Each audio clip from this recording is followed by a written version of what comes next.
You got anything to say? Yeah, Grand Lake was really not that bad. The visitor center was pretty nice. Town is incredibly expensive. What the fuck are you talking about? Unfortunately, Fresh Prince caught up with me after I left him for dead, projectile vomiting.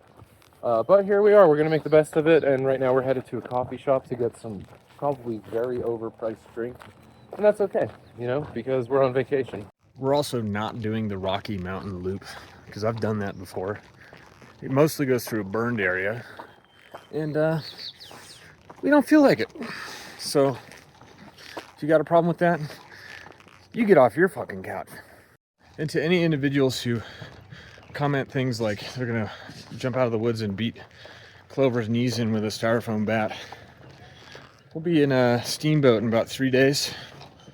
There's a road crossing just east of town, so we'll see you there. To clarify, we are in Rocky Mountain National Park now. There's a 24-mile loop or so. The trail goes on and comes back, but the Park Service makes it significantly difficult to do because of bear can restrictions and things like that. And also, it goes mostly through a burned area. I've done the loop before.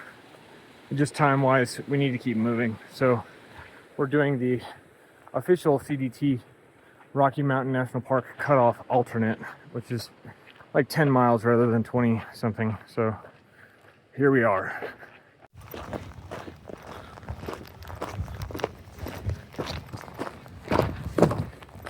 I was here a few years ago, right after this burn zone was back opened, actually like within days. And none of these pine trees were here, so it's cool to see they're reclaiming. So, you know, it'll be a few decades before they're real fully grown trees, but it's got to start somewhere.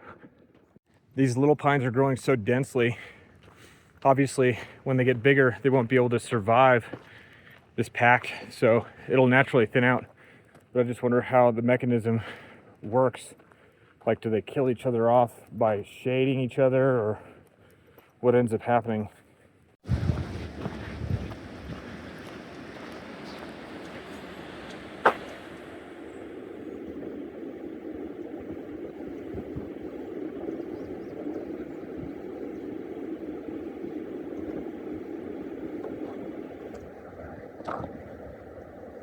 This is a real young baby, actually. It can barely walk. This thing's like nearly newborn. Wish I could get a better view of it.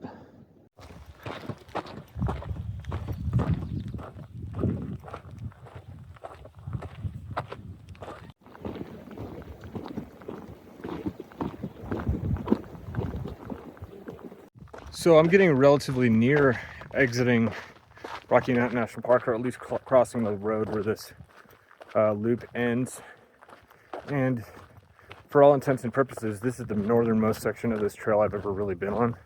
I think when I was much younger, at different points in time, I've been on other sections, but I didn't really know what it was. So everything north of here is pretty much uncharted territory, so that's exciting.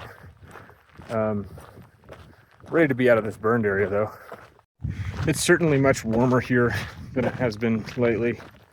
And I'm not sure my stomach's totally better, but for the most part it is. So, you know, I can't sit around town forever. These videos have probably also been duller lately, and I have a feeling they'll probably get better because we'll be more enthusiastic. Colorado's just been so hard. When I talked to people last year who were doing this, everybody just said over and over when asked that they just wanted to be out of this state. And it's hard to really understand until you're in their shoes. And here I am now. It's just been so hard. We're just so tired. And just being kind of like in the middle of this through hike, actually Grand Lake spiritually being the halfway point, making that true. And just realizing, man, we still have like 1,500 miles more to go. It's a daunting prospect, but I think with the change of scenery coming up and everything, I think morale will probably be improving. I know we're not out of Colorado yet, but being on the way to Steamboat, which is the last town stop in the state, kind of makes it feel a little bit more official. And just knowing the biggest mountains are behind us really makes a difference. I just looked it up, and for reference, there's over 143,000 feet of elevation gain just in the state of Colorado on this trail, which is like climbing Everest from sea level almost 5 times in the last month. And it feels like it. It's a lot. Now that Clover's here, we're going to take this opportunity to speak on how we are oppressed. We're walking out of town with subpar food right now because the U.S. Postal Service lost our joint package to Grand Lake. All of our food in there. Wouldn't say anything about this normally, but it's the 3rd time in a month that the USPS has lost a package of mine. We are being oppressed. Rise up.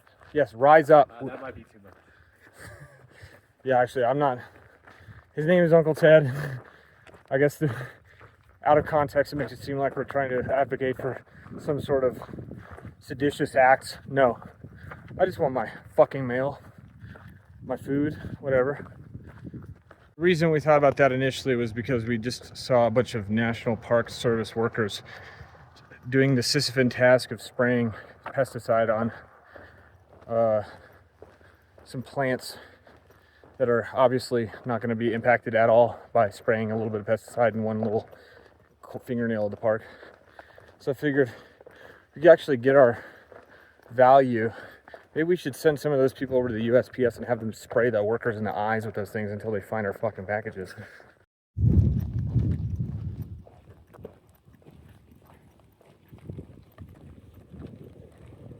Welcome to the zoo. Wonder what kind of animals down here. Well, I couldn't get a video of it, but there was a moose calf in the woods down there. Literally 30 or 40 cars full of people stopped to look for it. Welcome to the national parks. I want to mention that it's funny that some of the people we walked past just mentioned that they had seen a bear earlier. Clover and I have walked here from the Mexican border, unbroken footsteps. Still haven't seen a bear somehow. 0. People drove up in a car this morning here and saw a bear.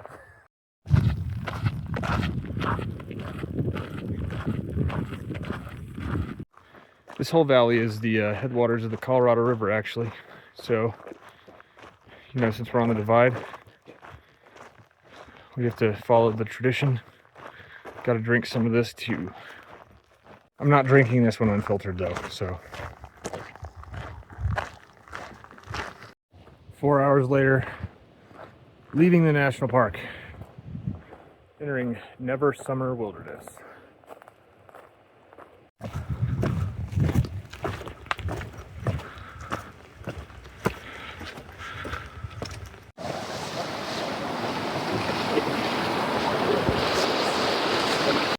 So the plot thickens. Uncle Ted, I'm calling him that because he's in his alter ego state of being paranoid. He's standing far away from me right now because we just ran into 2 of the people we walked from Winter Park to Grand Lake with. And guess what? They were laying in the middle of the trail, sick. They said they've been vomiting all night and have had diarrhea. So any epidemiologists out there might deduce this is not food poisoning, but probably like a viral illness that I likely gave them. Or we got at the same time and they were just having delayed symptoms. Who knows?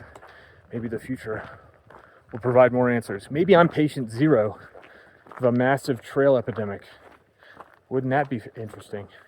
Clover was very cautious and I felt like I had it's like a special power. I have the immunity. I've been training for this moment. In reality, we hope they get better soon. And if it's like what I had, they will probably in a day. It's gonna suck though. They're working their way back to town, the opposite direction. And yeah, it's just a setback. And it'll be a memory in no time.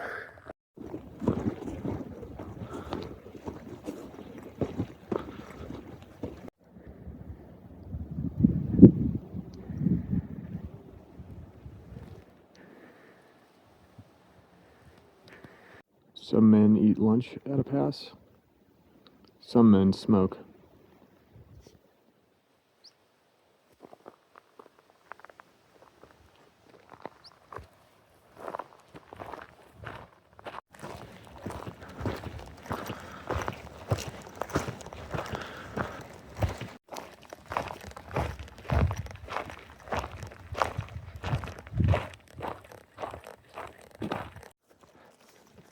the landscape's kind of changing.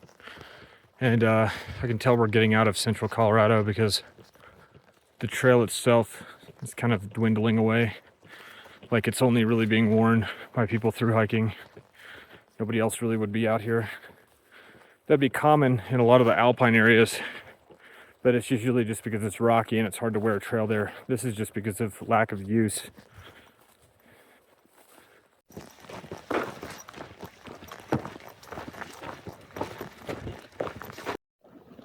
Oddly behaving deer. What are you doing?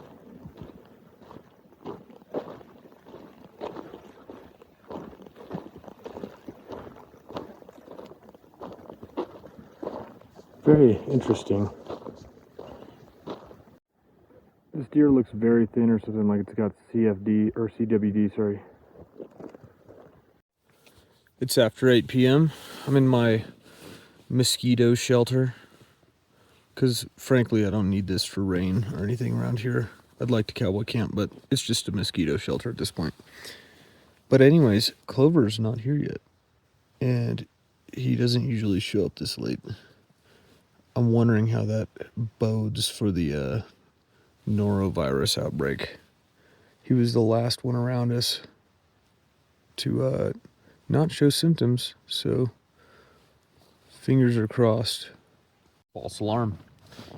He came by, didn't like the campsite, and moved on, so I'm going to meet him in the morning.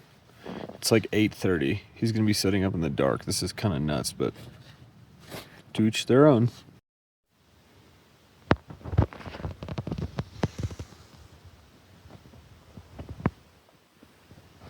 Okay, first time starting a hike without any other layers on, and first time in a while starting alone. So let's see if Clover's actually awake whenever I find his tent. Pretty sure that's Parkview Mountain, which is one of the larger climbs for the day. And there he is, tent still set up. Everybody say good morning, Uncle Ted. Uncle Ted, do you want to tell everybody why you didn't like the campsite I was in? I didn't like the campsite Fresh Prince was in because there was a lot of standing dead trees and I don't want to get crushed to death. And how was the one that you stayed in? Oh, it was full of standing dead trees. And then a windstorm came through. Oh yeah. But I didn't get crushed to death. Neither did I. Isn't that interesting? That's amazing. This place really is just a war zone. There's little patches of trees like this that are still alive, but really it's just miles of dead trees everywhere around here. So we've got enough phone service here to look it up, and I think that this is the remnants of the East Troublesome Fire, which is the second largest fire in Colorado state history. They don't know for sure, but they think some dipshit at a campsite did something like left a campfire burning, and it burned a couple 100,000 acres. So the reason we have to worry about sleeping in shitty spots at night is because of that. And the reason why this isn't that pretty anymore as well.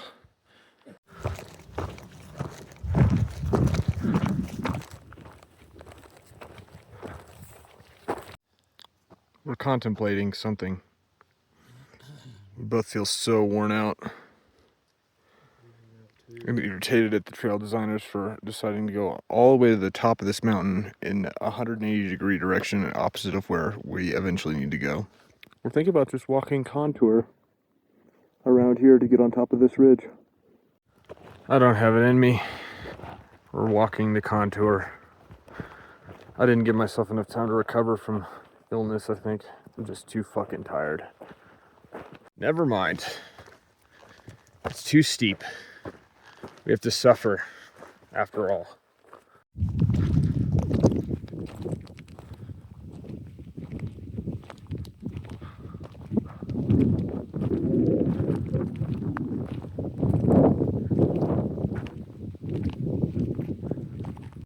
Okay, it's the top of Parkview Mountain.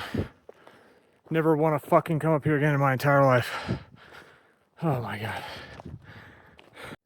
And now we continue right back down. This mountain may as well have been Gray's Peak. I'm so exhausted. I think we really need a 0 in Steamboat or something, because I mean, I might not be throwing up anymore, but I guess I just didn't give myself enough rest. Doing marathons out of town directly after having a virus apparently is a bad formula.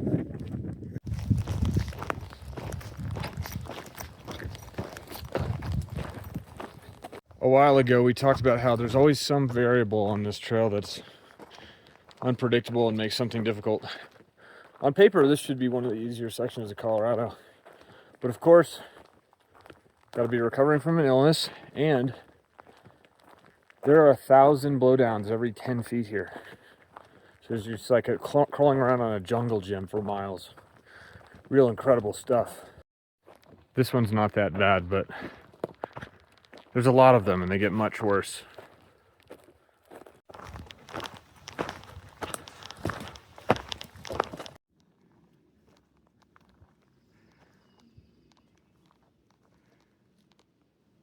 Heads up, heads up. Clover was looking at the ground and almost did exactly what I just did, which was slam the top of his head into that tree going across the path. I didn't have anybody to warn me, and he's too short, so nothing happened, unfortunately, or fortunately, depending on whose perspective. This is a new one. This blowdown managed to block the trail not once, not twice, but 3 separate times. Incredible.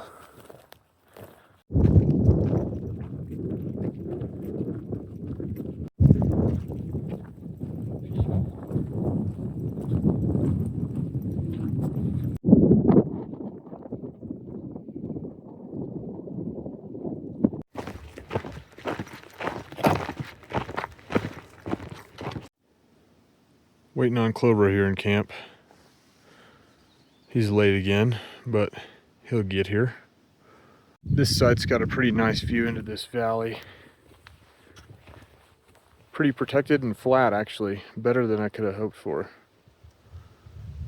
Clover made it here. We're gonna hit the hay soon, but I gotta say, this is not a free ad for Z-Packs, but I would just say whoever their SEO guy is needs to be poached by a bigger company, not better company.